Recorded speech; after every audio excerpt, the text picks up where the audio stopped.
July 29th, we celebrate the magnificent tiger and shed light on their critical situation in the wild. Join us as we explore the world of tigers, their significance, and the urgent need for their conservation.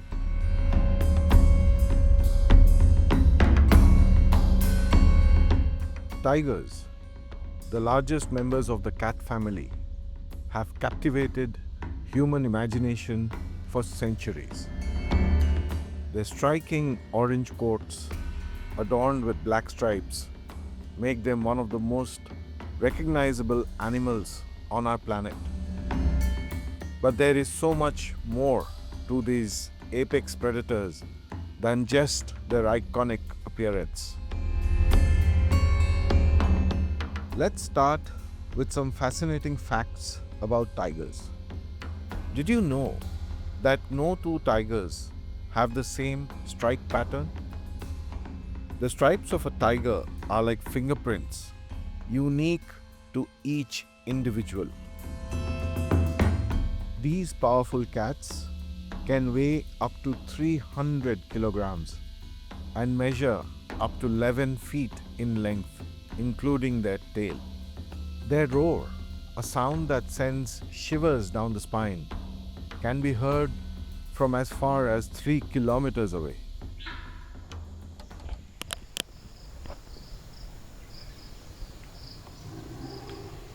Meeting चालू है.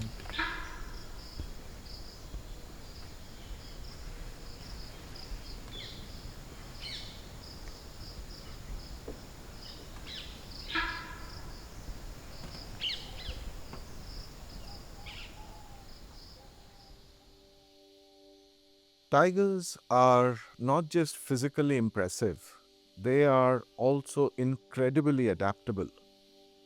They can be found in a variety of habitats, from the snowy wildernesses of Siberia to the mangrove swamps of Bengal.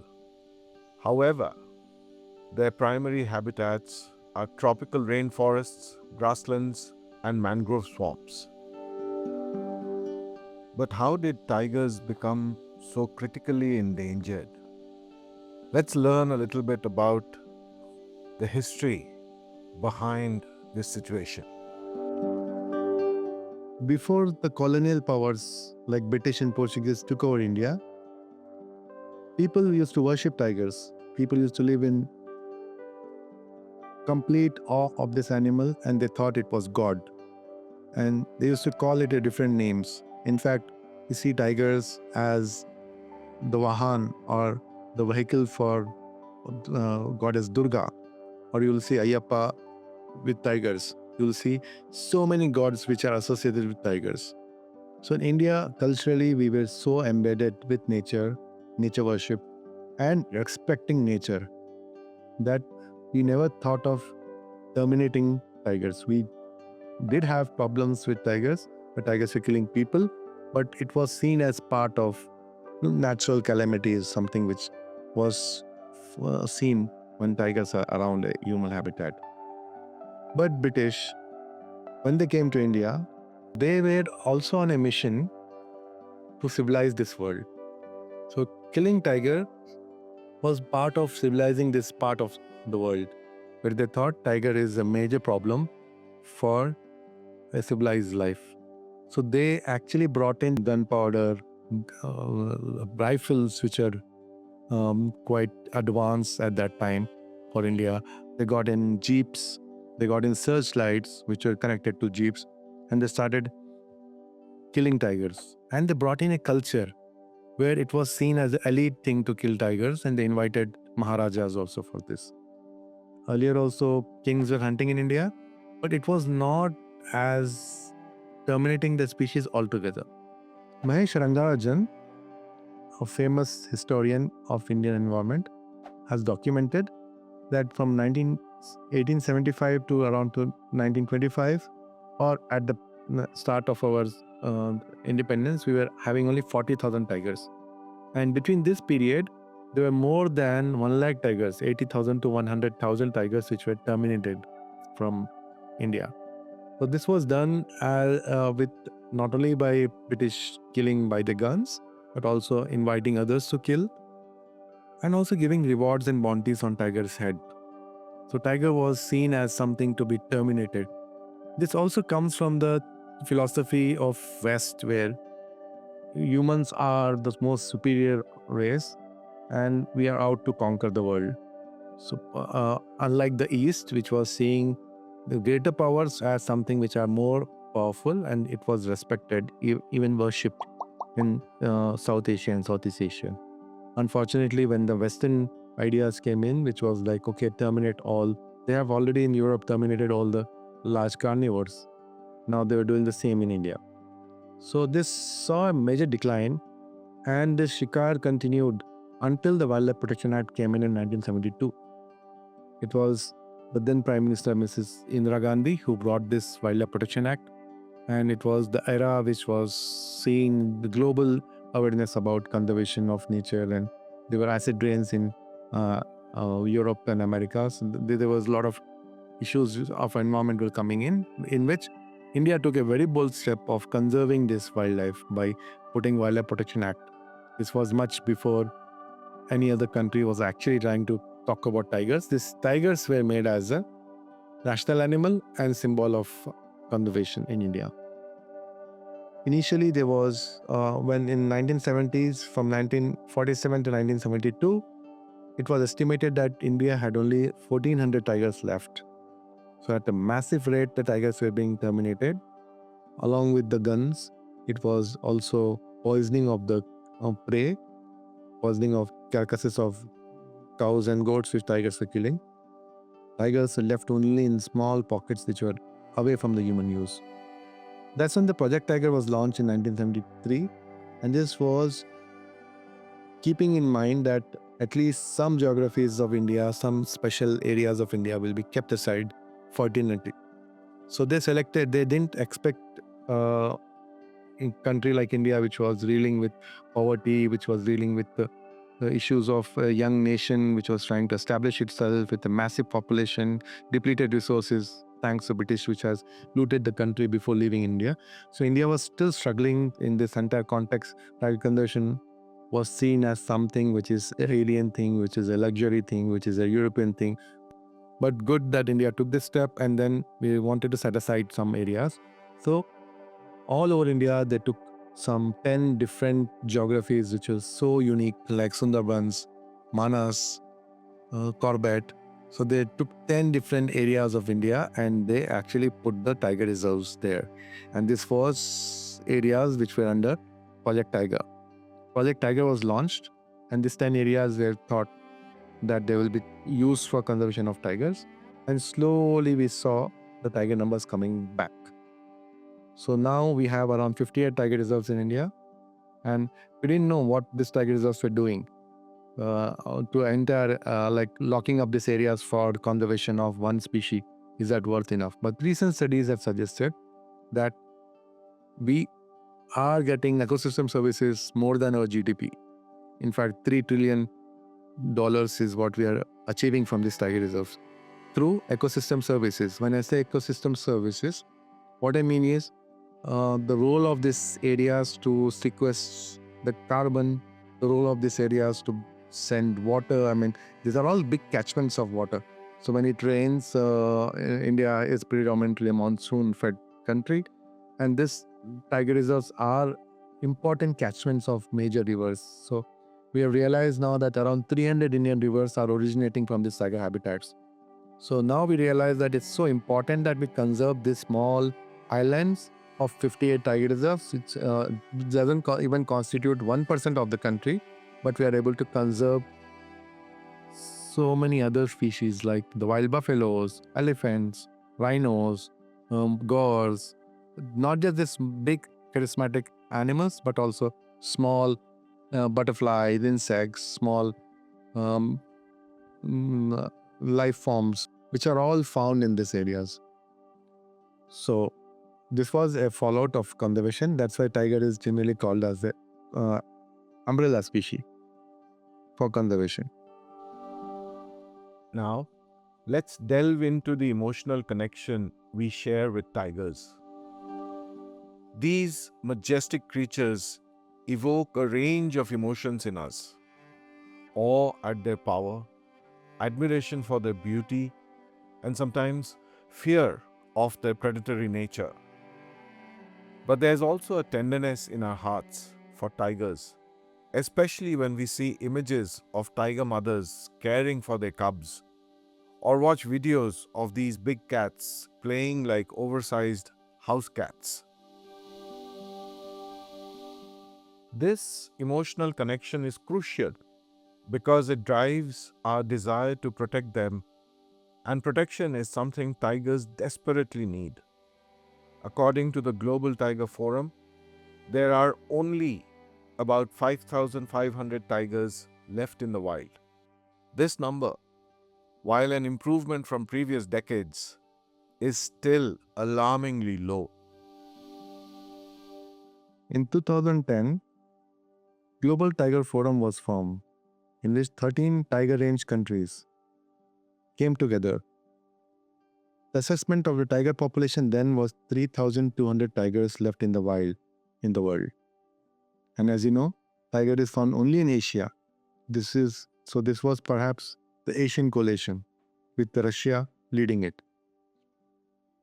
This was held in St. Petersburg, and it was on 29 July 2010 that a declaration was signed, convention was made, that we will double the tiger population in next 12 years.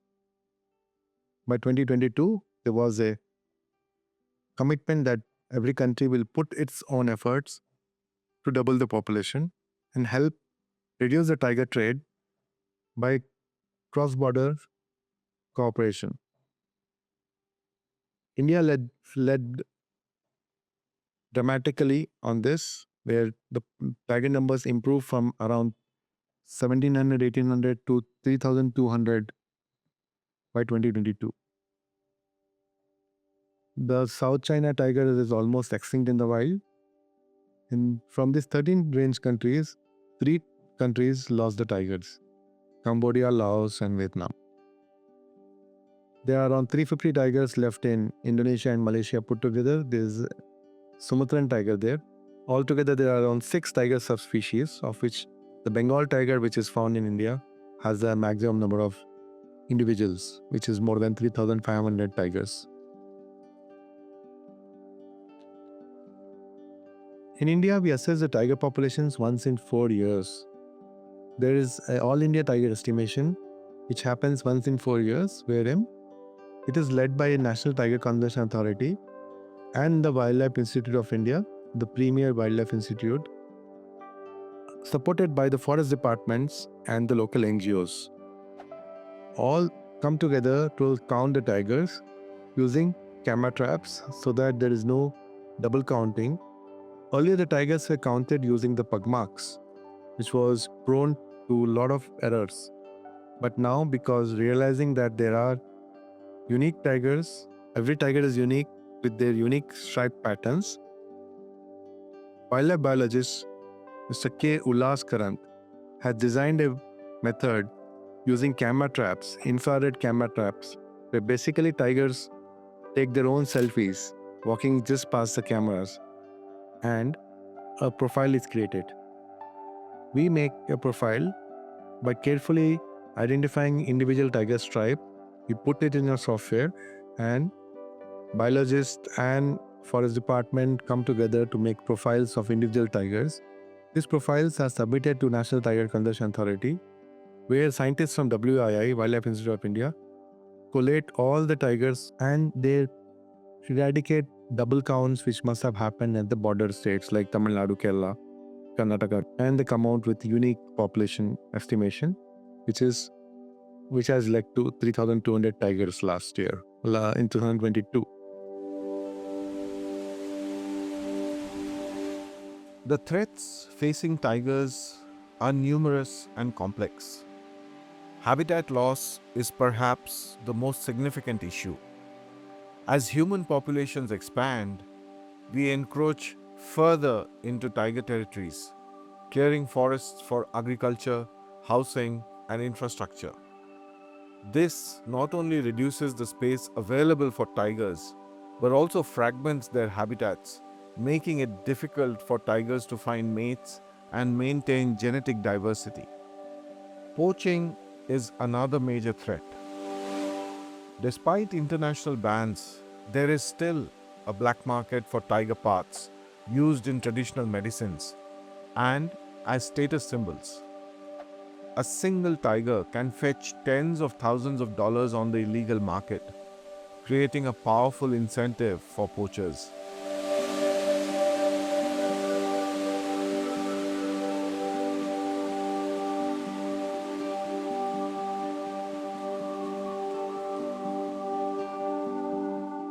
It was the British we could blame earlier that has caused to the major tiger decline. But post-independence, post-1970s, in India it was mainly due to the conversion of forests, which we may call as deforestation, for agriculture mainly, followed by development projects like the mines, dams, roads, which has deforested a lot of tiger habitats and also fragmented habitats, making difficult for tigers to move across. Being a large-bodied animal, it requires a lot of prey. Each year, tiger needs around 50 adult prey species. This calculation has come from a long-term study which has found that at an average, tiger kills one medium-sized prey animal each week. So altogether, they need 50 prey animals each year. To get that crop of 50, they need at least 500 animals in that landscape. Therefore, the habitat of tiger or the home range of tiger is defined by availability of prey. So if the prey is less, tigers have to roam around in a larger area. They take a bigger home range. And there is more chance of tiger getting into conflict with people because these home ranges, these big areas are not available. So apart from habitat loss, it is the prey depletion which is a major concern. Wherein a lot of habitats in India have very little prey and tigers have to keep moving within larger territories. The territories can go up to 400 square kilometers to 1000 square kilometers in Siberia to around 100 square kilometers in India. But ideal tiger habitat like Corbett or Nagarhole or Kaziranga will have around 12 to 15 square kilometers for each tiger. That means all the prey it needs is packed in this 12 to 15 square kilometers. This is accounting in for other predators like does and wild dogs and leopards which are found in these areas. 12 to 15 kilometers. Yeah, square kilometers. So tigers at least need that much areas to suffice. So to have that, you need to keep aside large areas because tigers need neighbors, and if you need a population which is a stable population for tigers, means you need at least 20 breeding females in a population. That means that population size should be more than 50 individuals, more than 50 to 60 individuals. Then you will have around 20 breeding females. If you have 20 breeding females, because the tiger comes into breeding cycle once in 2 years. So in a lifetime, it can breed maybe 4 or 5 times. So the average is like if you have 20 breeding females in a landscape, then the population is stable. Otherwise, it's always under the risk of decline. To have those 20 breeding females, you need large landscapes. You need a lot of prey. So you can imagine you need thousands of prey species. This is contributed by a lot of large ungulates like gaur, sambar, spotted deer, which is found in these areas. If tiger doesn't get that food, it has to move out. It has to find a new territory. But because of landscapes are getting fragmented, that means there is no connection between this patch to the next patch. So tigers are many times getting ecologically trapped because all around them are development projects. There are roads, there are mines, there are villages, there are towns. So they end up in a conflict situation where they end up meeting humans. So human-wildlife conflict is another major problem for tigers. When they come in human habitats owing to lack of prey, or it could be sometimes because it's easy to kill the prey which is available in human lands, which is cattle and goats. That's what people don't like. Although government tries to compensate them, but losing cattle is something very personal to a farmer. He may see the cattle as his own family. So the farmer may be tempted to take a revenge and poison the cattle. మీ పేరు పేరు రాములు. ఎవరిని మీవేనా మందుండ ఈ గొడ్లకు ఆ గొడ్ల వచ్చినప్పుడు ఆసనకి విడతాటికి రావద్దు, లేకుంటే నాడు మా గొడ్డని పోతుండే మేము అట్లా హుషారు లేకుంటే. ఇట్లా వేస్తే నీకు ఆసనం కాదు, అటే ఉంటుంది గొడ్డు వెళ్ళిపోయింది అక్కడ. గొర్రు వీరొరితే ఉరికేస్తాయి ఇప్పుడు గడ్డకు, గొడ్లకు రావు. All the compensation is released, but it often takes a lot of time from the forest department or any other agencies to compensate that because of the bureaucratical pressures and red tapeism which we have in our country. So the poor farmer many times have resorted to poisoning of the carcass which is lying there for a week, which tiger comes and feeds again and again. So if the farmer puts a poison in the carcass, then the tiger eats it and it dies. That way farmer will not lose another cattle at least. But because of this conflict, there is a lot of tigers which are dying. Recently in MM Hills in Karnataka, 5 tigers had died due to this poisoning. Same thing happened in Telangana, where a family of 6 completely disappeared. It was 2 cubs which remained, 4 died, and 2 cubs remained, but they couldn't hunt for themselves. Eventually, they were seen very thin, and perhaps they also died. So we are losing all our tigers due to this. Apart from that, in some areas like Chandrapur, there are tigers which are actually attacking humans because they are living very close to humans, and humans are everywhere. They come for cattle, or accidentally they can actually attack humans. And there are cases where tigers have been killing humans. So there are more than 50 deaths in India due to tigers, which may look a big number, but comparing to the road accidents or train accidents which we have in India, I think this is a very small percentage. Yet it is made to believe that it's a big number. Nevertheless, losing any humans to tigers, I think for a country as developed as India, is not acceptable. So we need to have a solution there. We cannot have these problem animals moving in these areas and killing people.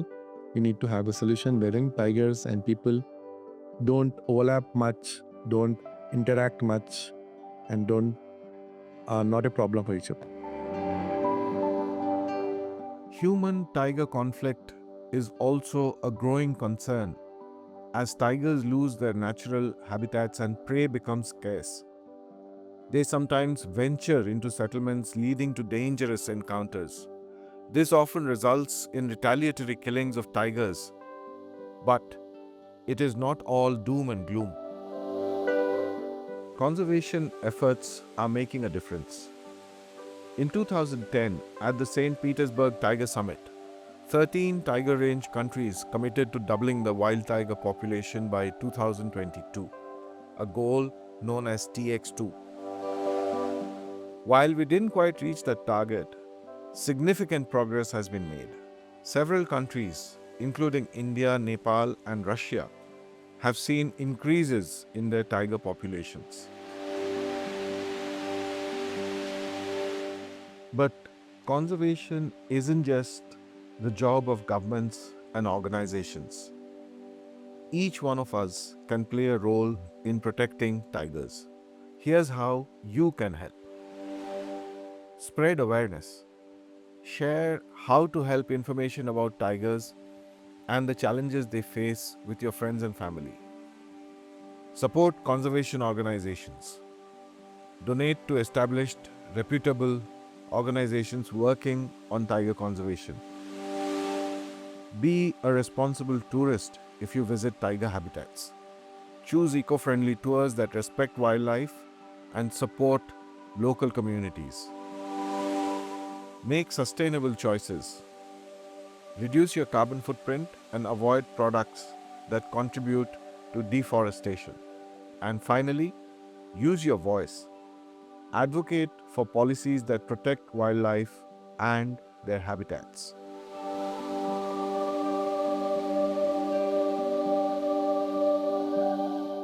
The rising temperatures, the altered rainfalls, the changing climate is a major problem for tigers.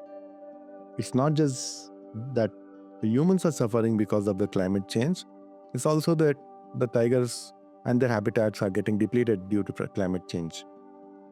I'll explain you how.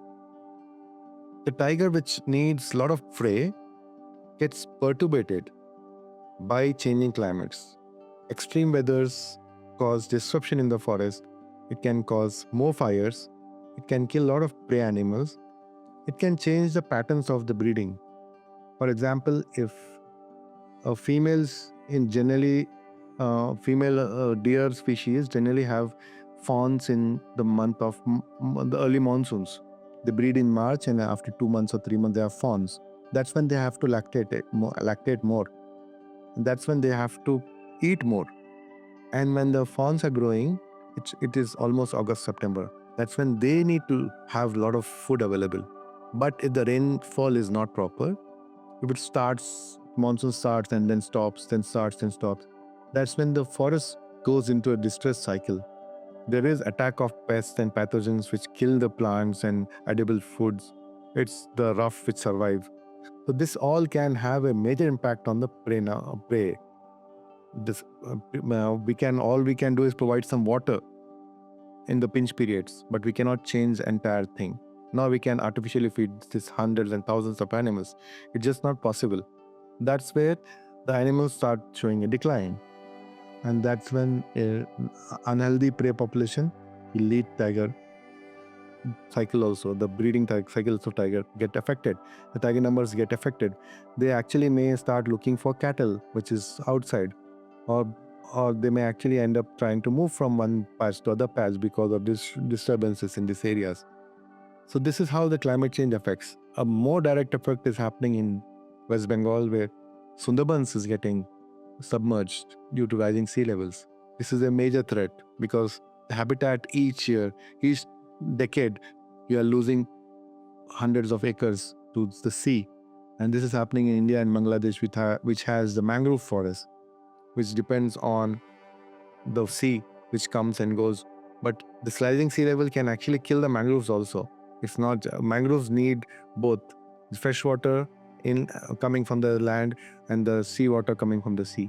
But when you have the sea coming inside, the indonation of the sea inside the land can kill the mangrove. So this is the most direct impact on the tigers and their habitats.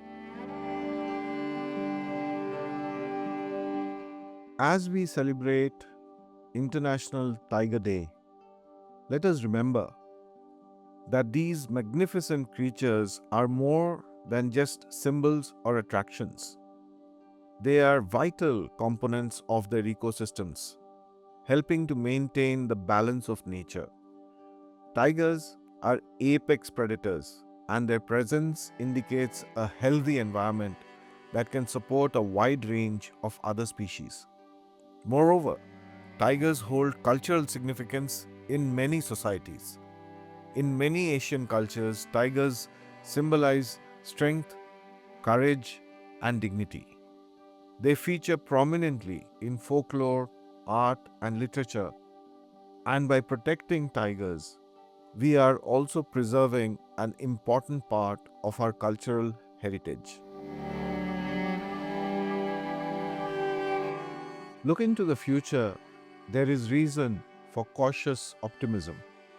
The global commitment to tiger conservation is stronger than ever. New technologies from camera traps to thermal imaging and easy access to social media is enhancing our ability to monitor and protect tiger populations and raise public awareness about the importance of conservation. However, we must not become complacent. Climate change poses a new threat to tigers, potentially altering their habitats and affecting their prey bases. We need to factor this into our conservation strategies moving forward.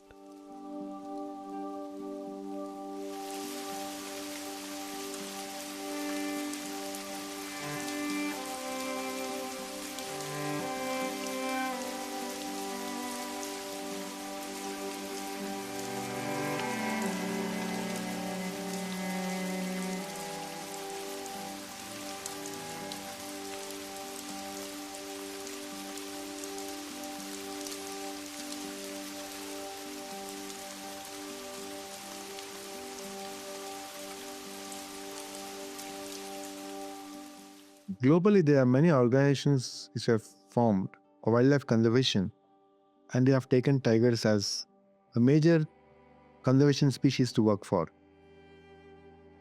HYTICOS is a voluntary organization started in 2001 to protect tigers in Andhra Pradesh and Telangana. At HYTICOS, they have adopted Kawal Wildlife Sanctuary, which was in Adilabad district, northern part of Andhra Pradesh, in 2001 to protect and make a viable home for tigers. This Kawal Tiger Sanctuary was having around 8-10 tigers, but it was connected with a much bigger tiger reserve, which is much famous place, Tadoba Andhari Tiger Reserve, which is doing particularly well in terms of tigers. There are over 100 tigers in Tadoba Andhari Tiger Reserve, and around Tadoba there are around another 100 tigers. Ideally, Tadoba's tigers needed a second home. And what we thought at HYTICOS is we'll make a second home of tigers in Telangana, in then Andhra Pradesh. And Kawai Wildlife Sanctuary in 2012 was declared as Tiger Reserve thanks to our efforts. After declaration of Tiger Reserve, still the challenges remain, and we try to address these challenges. This include habitat restoration. This includes providing livelihoods for the people which are dependent on forest, helping people to relocate from inside of the Tiger Reserve to a nearby place where they are close to the road and amenities. This is called as voluntary relocation. It has to be voluntary, and when people want to get relocated, there is a scheme from the government and we try to implement the scheme. Along with that, we try to also help better targeting of government schemes from central government or state government, which has to be implemented in these areas. We also take CSR support, and thanks to Gland Pharma Foundation, we have been able to grow 650 acres of agroforestry in this landscape, carefully selecting the areas which are connecting from one patch to other.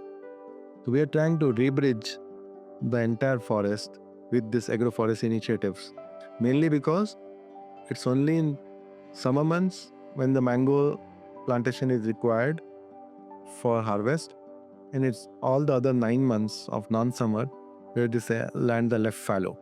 We want these areas to be used by birds, monkeys, animals, including tigers, to move from one place to other place. This is our answer to the deforestation which has happened in this landscape. We also work for other livelihoods, like we train people on handicraft, bamboo craft. We are working on a tourism resort which will be community owned, community governed, community run. We do scientific monitoring of tigers and its prey. And we are the pioneers in Andhra Pradesh and Telangana for starting these monitoring programs. We have learned from the best in the world. We were partnered with Wildlife Conservation Society, and under the leadership of Dr. K. Ullas Karanth, HYTICOS have started monitoring tigers and its prey in entire Andhra Pradesh and Telangana. We did occupancy surveys to find out viable habitats of tigers outside of the known protected areas. We have covered entire Andhra Pradesh and Telangana doing these occupancy surveys to find out habitats of tigers and other species. We have also developed models where we are actually counting the prey numbers. We have developed a long-term monitoring transacts in Kawal, in Amrabad, and Nagarjuna Sagar Season Tiger Reserve. The 3 tiger reserves in Andhra Pradesh and Telangana put together, we do long-term monitoring of prey numbers. We have been assessing the prey numbers in Kawal since 2010 and in Amrabad and NSTR since 2017 and 18. While doing that, we have also helped more than 3,000 forest department staff learn these techniques and implement in their areas. So one of the major things we do is capacity building of staff in ecological monitoring. Along with that, we have developed modules for law enforcement monitoring, and we have been training forest department. We have trained more than 2,000 people in law enforcement and helped them with a toll-free number and assisting them in filing cases when it comes to law enforcement. Generally, forest departments understaffed and undertrained. We try to bridge this gap by performing trainings and by undertaking trainings and by helping them in the service. We bring in volunteers from the civil society and connect them to the forest to add more people to the constituency of tiger conservation. The International Tiger Day is more than just a celebration. It is a call to action. It reminds us of our responsibility to protect these incredible animals in the wild places they call home. Every tiger saved, every hectare of forest protected is a victory, not just for tigers, but for our planet as a whole. So today, as we marvel at the beauty and power of tigers, let us also commit to ensuring their survival, whether it is through spreading awareness, supporting conservation efforts, or making more sustainable choices in our daily lives.